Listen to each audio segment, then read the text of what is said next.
Hey, it's your girl Gretchen, and in today's conversation about narcissistic personality disorder, I wanted to talk about a tool that I use in boundary setting. I call it friend equity. So it's based on the concept that not all friendships are created equally. Therefore, you don't have the same obligations within every single friendship to offer as much as you do to one person as you might to somebody else. So what I mean by that is if you have somebody who goes way, way back and they have a really huge need from you, for me, that might look like someone who needs a place to stay temporarily, someone who needs to borrow some money, some some big stuff. I'm more likely to do that if we have more friend equity built up with each other than maybe with somebody that I've just met.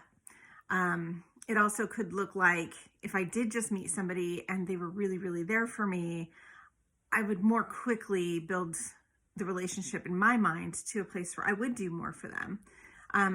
It can also look like if somebody that I've just met needs a lot from me and I extend it and then they need even more, I might start to kind of hold back and say, we don't have, in my brain, we don't have the friend equity built up for me to continue investing this much of myself into this relationship. I'm going to back off a little bit and see how things go.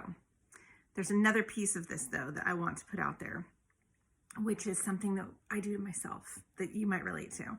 So you might meet somebody, really hit it off, they have a need, you just really extend.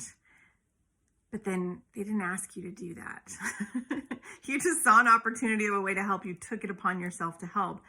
And then later when you need something and they're not quite there for you, you're disappointed because they didn't step up in the same way that you did. Well, if you hear what's in common through all of that, that's all stuff that's happening on my end or like on your end. Like I took it upon myself to give them help when they needed it, that they didn't ask for.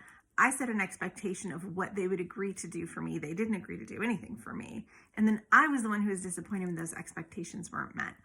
Sometimes it's helpful to recognize that you're doing that if it's a relationship that you'd like to save and just scale back. So even though you might want to do something for somebody, you might be drawn to do something for somebody, if it's going to create a scenario where you're building it up, a commitment that they're making to you that they've never made, then just don't do it in the first place. Something to think about.